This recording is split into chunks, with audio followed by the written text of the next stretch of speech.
Hey everybody, I hope you're ready for this awesome deck list I got for you today. It shapes, it shifts, it shapeshifts. It's all about copying creatures and making your opponent very angry with combat tricks. Alright, let's get into the deck breakdown.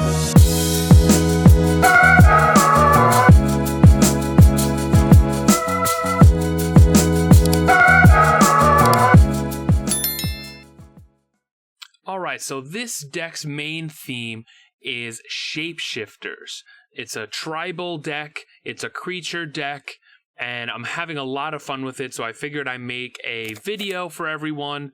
There's a couple cards from the new set, AFR, Adventures in the Forgotten Realms, that I think are really cool here, as well as the format shift in Standard 2022 provides a little more wiggle room for the Shapeshifter deck.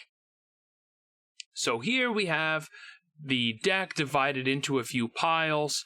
The first pile is what I consider just combat tricks, and they provide an extra boost in this deck, and I'll tell you why in a minute. But essentially you have two ways to interact during combat. A Snakeskin Veil provides hexproof, and you grow your creatures. Wild Shape provides a few different options, including hexproof. And then Blizzard Brawl, I think, is just a fantastic card for green. If you can run Snowlands, I would put it in your deck right now. It's a pretty good removal for green. And those are the three main ways to deal with enemy creatures, but they also have a surprising effect we'll get to in a minute. The next set of cards, these are for... Oop, these got a little messed up here. The next set of cards are for either some type of advantage or they go with the theme. So Glimpse of Cosmos is really fun because it's a kind of like a way to draw cards as well as to look at the top cards of your deck. And because all of our cards are changelings, meaning they are all creature types, you get the bonus of being able to cast it from the graveyard because you have giants on the field. For 1 mana, also, 1 blue. Ranger class, I just think it's a fantastic card. I'm running 2 right now because I still want to keep the tribal synergy, but if you're running green and you can afford it, I would put this in your deck because it's an awesome card. I'm mainly using it for the level 2 ability. Level 1, casting it and level 2 are both really, they're cost effective. They're only 2 mana for each of them, so I would just run it just for that. I have 2 of them just in case I'm stuck with 1 creature, I could keep growing it. And then Bears of Littjara is the main way to pump out some changelings. It gives the deck a little bit of oomph because the second part of the saga makes all your changelings have base power and toughness 4/4, and hopefully your board hasn't been wiped and you have a bunch of them and you can just win, right? That's how Magic is. The fourth one is basically, the third part of the saga is basically just a giant removal. Pretty much whatever's on the opponent's board, you can kill something of it as long as it doesn't have indestructible. The rest of the deck is changelings. I picked some pretty good changelings. You don't have a lot of options. I hope some more changelings come in the new set. Perhaps they will be. I'm not sure. They all seem to be confined to Kaldheim. But one legendary creature I want to point out is Orvar, and his second ability, when a spell or ability, his first part, whenever you cast an instant or sorcery spell, if it targets one or more other permanents you control, create a token that's a copy of one of those permanents. Now, this effect can snowball if you have a lot of cards that target your permanents. And we do. We have 4 Blizzard Brawl, 4 Snakeskin Veil, and 3 Wild Shape that all can target cards. You can switch them out with other cards. I really like Unsummon here, or Into the Royal, or even the Learn 3 mana one. I forget the name of it, because it says here permanent. And that's really cool because that includes Ranger class and the Bears of Littjara and Faceless Haven. In one of the matches, I think it's really fun. I do some interesting stuff with these cards, and I can definitely see putting in some bouncing spells to either help you for your opponent or also create more copies of your enchantments. I have to record this again. You're going to see there's a slight error in my video camera for the matches today. It's in the bottom right corner, but it just went a little bit too far for some reason, so the bottom part is cut out. I hope everyone's okay with that. All of the gameplay is still there, and you'll still hear my voice and see most of my face. But I just wanted to point that out, that this one's going to be, I'm going to be recording this beforehand, and the outro is also going to be re-recorded, so that way it looks a little bit better. But the games were super fun, so I didn't want to delete it and redo it. I felt like that was a giant waste. All right, without further ado, let's get into some games. All right, first up is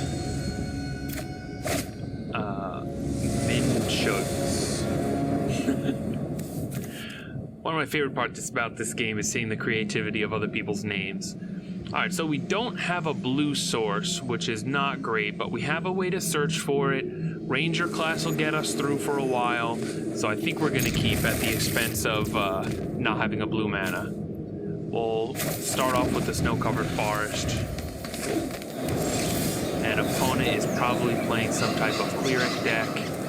I'll throw out the Faceless Haven in a Ranger class, and at this point he might think I'm just mono green.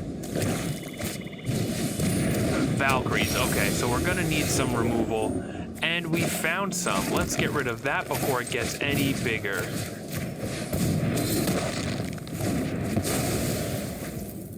Perfect, and you know what? I think another Ranger class will do it.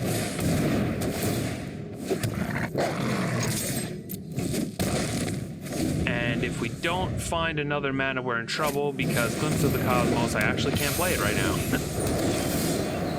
Alright, so we have more removal. That's fantastic. Let's just replay that second turn again. No youthful Valkyries for you. This is looking like a mono green deck so far.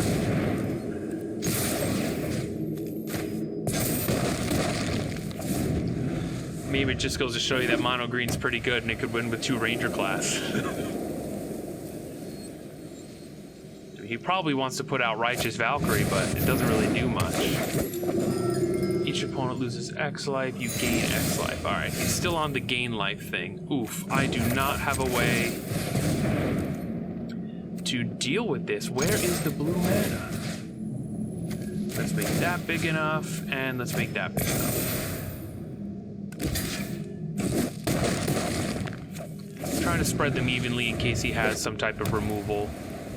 Next turn, it should be okay to attack with both still. Renegade Reaper. Milling 4 cards. Alright. This is definitely a deck I'm not super used to right now. But I'm still with the Angels and Clerics. Oh, another Forest. Alright, Faceless Haven. Powers up. And I will attack. That Doomscar is an issue. Shoot. Alright, he cancels. I'm pretty sure that was a Doomscar, but maybe he couldn't handle it. I won with only green mana, so I basically won as the mono green deck, but that's okay. Okay, that first fight was pretty funny. Basically just won with 2 cards and some removal, which is basically mono green's abilities. So let's try again, only this time we'll actually use some shapeshifters to win. I guess that shows you how strong mono green is right now. So one thing I like, it seems pretty basic, but if you don't have a turn 1 play, it's great to just put your tapped lands in first, so that way you don't really lose much from that. I don't have much going on for turn 2, so Forest and pass. A Triome? Did I pick the wrong? Oh no, I might have picked the wrong thing. This is supposed to be standard 2022. I don't know if my deck can keep up with a deck like this. Let's find out. Starting out with the Bears of Littjara.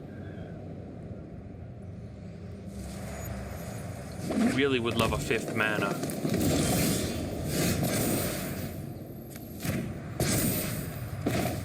Alright, this is going to come into play tapped. And we'll play the Realmwalker. And this is a fun part of the deck. You get to pick, I usually like to pick a random letter and then pick one, so I'll pick fungus this time. And he's scaring me with all of his open mana, so I think I'm just going to leave it. I don't know why he would have all this open mana. Well, you know what? We didn't come here to not attack. Nothing happened, see? We're fine. The Triome is creepy. Sultai. Oh. Well, Scavenging Ooze is an interesting card. I haven't played any regular standard play in a long time, so I'm definitely not used to the cards that's about to come into play. Particularly with a Sultai deck that runs Scavenging Ooze. Binding of the Old Gods, which one? Realmwalker, okay, that's not bad. Tapped all of his mana for that, and now I get to choose up to one target creature. Each creature with power 4 or greater deals damage to it. Perfect. That card's dead. And now I have 1 mana left to protect Orvar or this. So this is nice. So what's going to happen is he's hopefully going to target something, and then I'm going to use Wild Shape and copy it and stop his spell. So we'll see. Okay, you can do that. That's fine. I've got a lot of shape-shifting cards. Wild Shape. Oh. Alright, I will let you do that.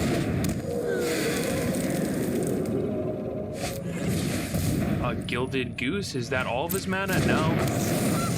I'll wait till the end turn. Alright, Wild Shape it up. And we'll turn it into a hexproof. And I get a copy of it. It's kind of cool. Let's power up the Haven. 1, 2, 3.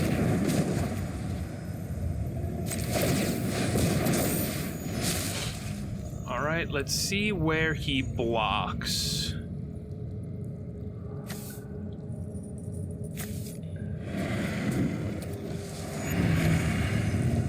I think I'll attack with the 4/4 and the 4/3 and the 3/3. Boom, boom, boom. Attack. Next. So this is something interesting. I don't know what happens. So let's see what happens when I target this. Actually, I won't do that right now. I'll get the damage through. And then Wild Shape the Faceless Haven. What happens? Oh, it does copy it. That's awesome. So it gives you a little mana too. Ooh, creatures they control gain Death Touch. Okay. So I got another Faceless Haven token. Another really cool interaction. Until an that play can't cast spells, you may look at the top card of their library at any time. Alright, well I guess it's time to create another copy. 1, 2, 3, 4, 5. Oh, I need another land. Well, I have one. Let's try to... Oh no. Darn it. Cancel. Oh man, I can't play it. That's okay.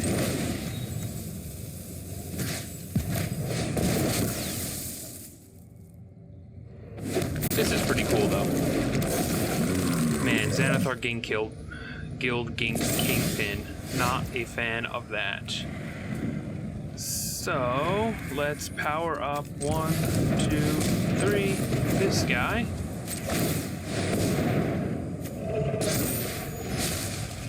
Oh man, that stinks. I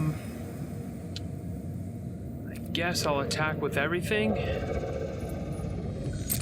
See where his stuff goes. Faceless Haven is pretty disposable now.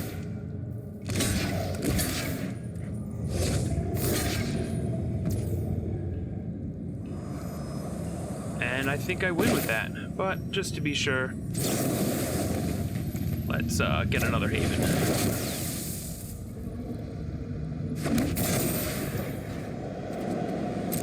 That is a pretty cool interaction, and I wasn't expecting it. So, fun game. Sorry, Bold Rosh.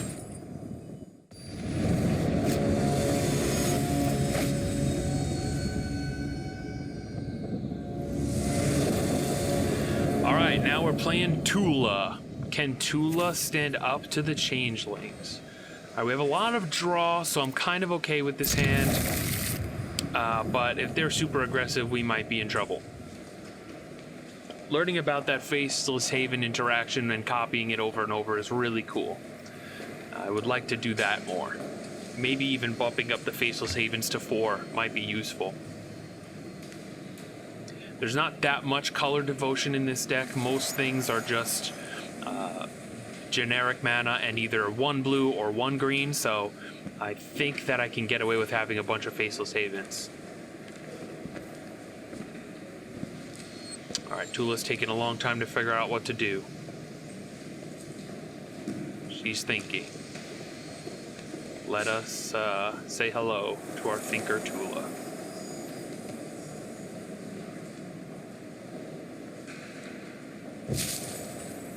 I really like these. This lotus flower. I think the animation actually changed from when it first came out. I don't think it started off bloomed. I think it started off not bloomed, and you had to click it a bunch for it to bloom, and now it's the other way around. Shouldn't you not be a flower? Because I just tapped you for 3 black mana. Shouldn't you shrivel up? Oh, there it is. Alright, Jaspari Sentinel. Alright, we have enough Glimpse of the Cosmoses. Realmwalker is a card we can play. Next turn. And what's cool is Glimpse of the Cosmos will come back. It's not great to draw 3 Glimpse of the Cosmoses in your opening hand, however. But the next turn is going to be Bloodline Pretender to try to pump it up, and if they get rid of it, it's okay.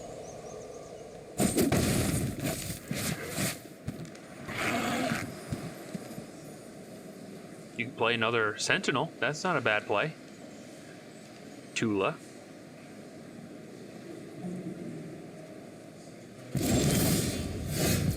Alright, we'll go with the Forest here and then throw down a Pretender and completely throw off our opponent because he is like, what is a Changeling? Alright, fun name. Let's pick the letter V and we'll pick Volver. We're a Volver deck, Tula.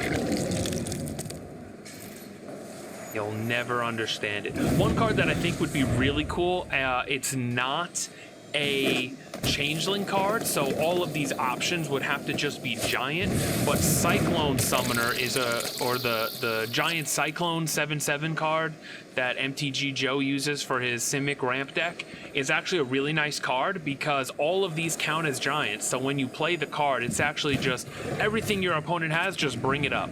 And that's pretty cool. I was playing a match that was playing that Simic ramp deck with the Cyclone Summoner, and it was really funny because they threw it down and they were just waiting for something to happen, but nothing ever happened because all of my cards are giants. So that was pretty funny. All right, I'm gonna slam the Orvar here and see what happens. I definitely need to get rid of that Scoot Storm before it becomes crazy.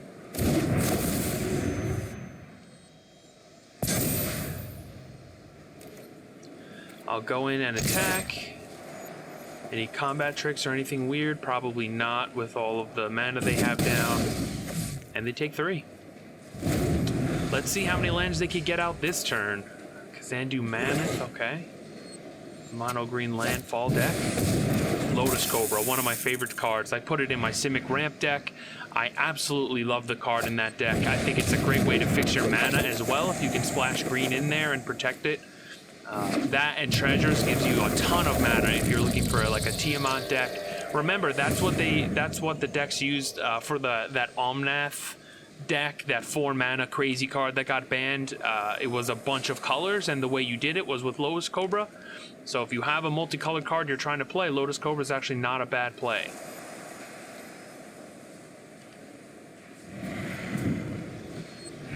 I like it because you get to Lotus Cobra on turn 2, and then turn 3, Quandrix Cultivator into a 4-told All Runs Epiphany, and then turn 4 All Runs Epiphany as long as you have the 4 lands. I think that's fantastic, and it's one of my favorite things to do in the game currently. Oh no, he's fighting. You're gonna fight Orvar? No, you're not gonna fight Orvar. That was a mistake because I'm killing your card now. And I get to copy a card. This is gonna be cool. Alright, let's see. Let's pick R, and we'll pick Rhino. Got him. Alright, let's use our 1-mana Glimpse of the Cosmos to get a Snakeskin Veil. Then we'll use another Glimpse of the Cosmos to get a Blizzard Brawl and continue to remove their creatures while increasing my own amount of creatures. Alright, I'm really nervous about the Lotus Cobra, so that's gonna go down.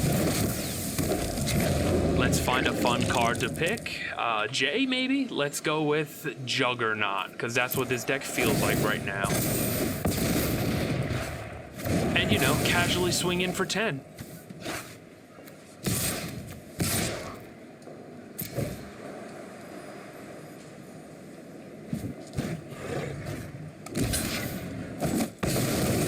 So I think the key to this deck is having the Glimpse of Cosmoses and a decent amount of mana, and then what you do is you keep searching for your Snakeskin Veils, for your 1-mana fight cards, and you just keep copying your creatures and getting rid of theirs. It's a really fun way to play the game. It's very creature heavy, so you definitely have to watch out for board wipes. There's not really a great way to recover besides Glimpse of the Cosmos, so you gotta be careful and play around those cards, but it's a really fun creature deck. And it throws people's for a loop, you know? I can't believe I didn't record it, but I got that guy with the Cyclone Summoner. He was very confused about that. Alright, I want to throw down the Realmwalker, but I think I'm going to cast the 1-mana Glimpse first. Let's see what's here. Uh-oh, the opponent's going for something. I think he knows that I'm going to get another fight spell. I can feel it. Nope, just more Realmwalkers. I can totally throw down another Glimpse of the Cosmos. Oh, the Bears of Littjara. I can mess with that card, and I will throw down this card this time. It's going to trigger all of my Bloodline Pretenders.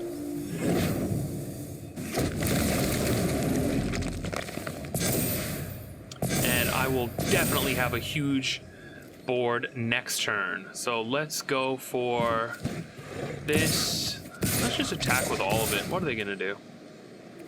Kill the Orvar? Probably, but at this point, they'll sacrifice 3 creatures to do it. That Scoot Swarm is still going to be a problem, though, so we got to watch out for that card.